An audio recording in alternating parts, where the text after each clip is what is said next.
Good morning and welcome to another coffee bean review for www.getbeaned.com. I'm the Mean Bean Machine and today we're looking at Monmouth Coffee Company's Monmouth Espresso.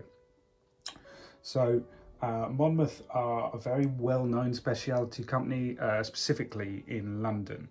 A few years ago, almost every kind of specialty coffee shop decided they had to have Monmouth, and for good reason. Monmouth had made a name for themselves as the premium coffee company at the time, and this particular blend, it is a blend, it was one of the first blends of kind of specialty coffee that I tried outside of Union Coffee, which is whom I was trained by. I know I mention that in every video, but I feel I have to get it in again.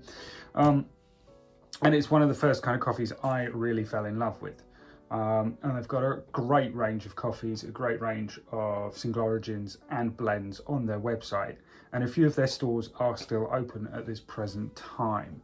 Now, this is their house kind of espresso blend, so it is the most common you will find in coffee shops when they're open. Like I say, quite a few coffee shops have them. There's a great one near London Wall called Wild and Wood. A big favourite coffee shop of mine. We've actually reviewed it on the site, so do check it out.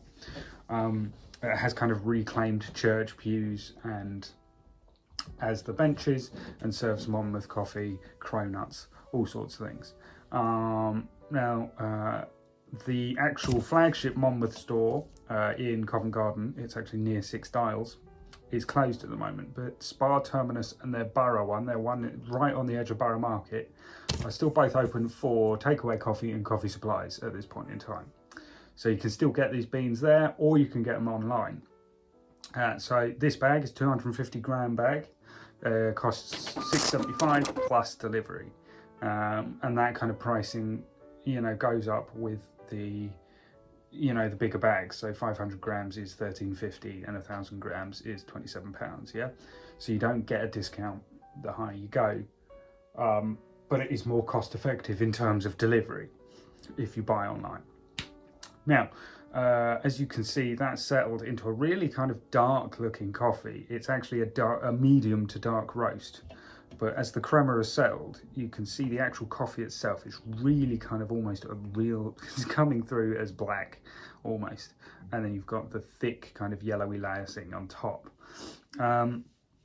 Now, this is actually a mixture of a lot of their own single origin beans. So this uses their Furnas beans from Brazil as the base for the base notes, the Lo Mayor de Nariño from Colombia, can you tell I've been learning Spanish, for the high notes and the complexity, and La Bolsa from Guatemala for the cocoa notes.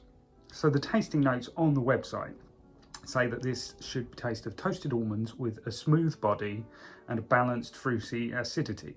So I think this is why it was probably appealed to me as someone starting out in coffee originally, because you get that kind of smooth, it's not too rough, but the toasted kind of notes from the roast should come through, and then the balanced fruity acidity, so you get a slight acidity but nothing too kind of peaking.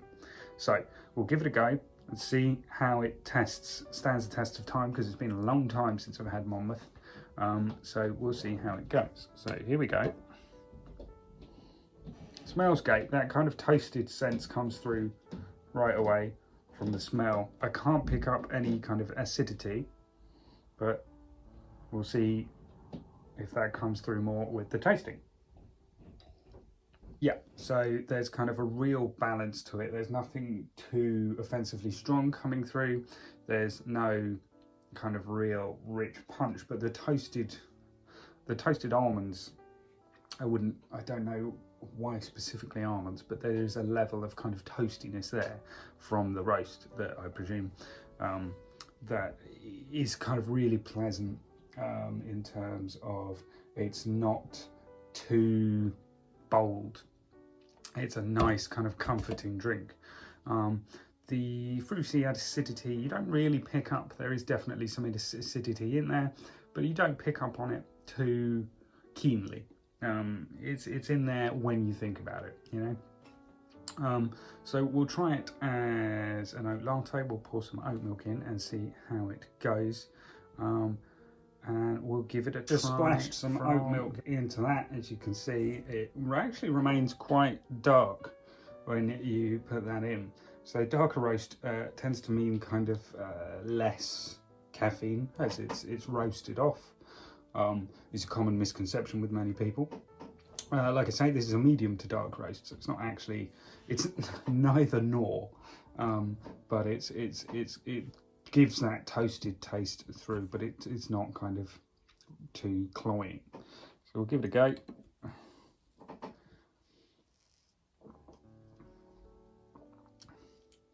Oh,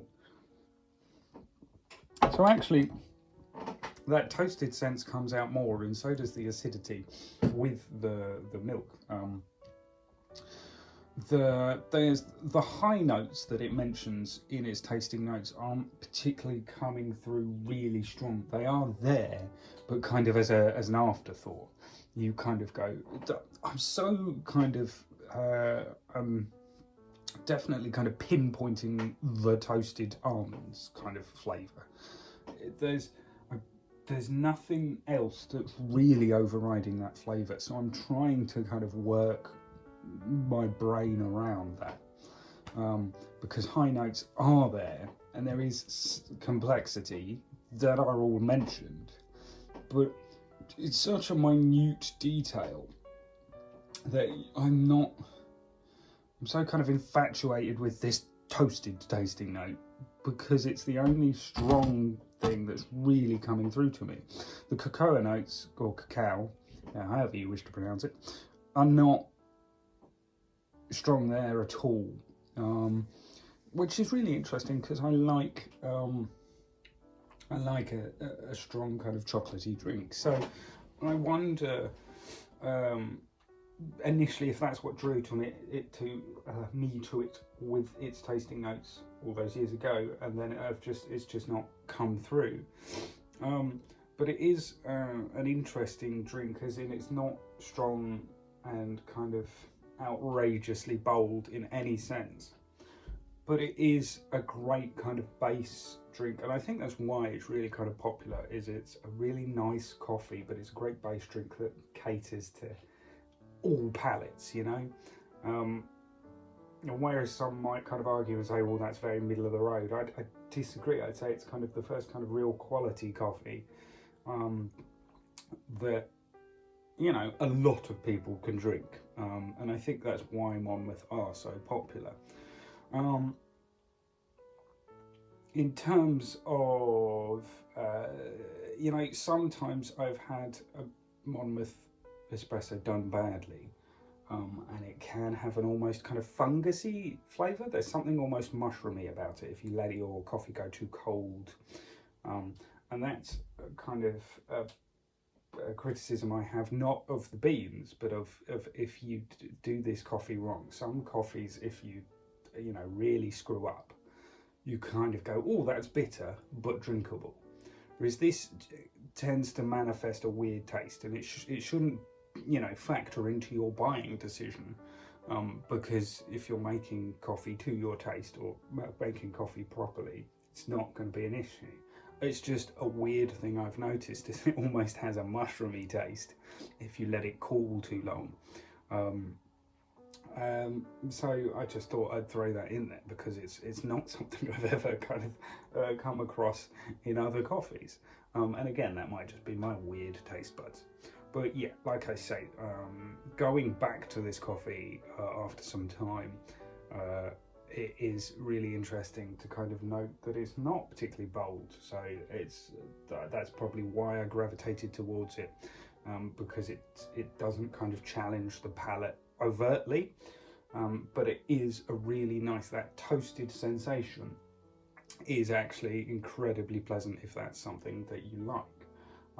So yes, thoroughly would recommend for those either starting out in their coffee journey, or if you're just looking for something, you know, you can drink throughout the day. A great coffee. Thank you for watching, and do like and subscribe, and check us out at www.getbean.com. Thank you very much. Take care.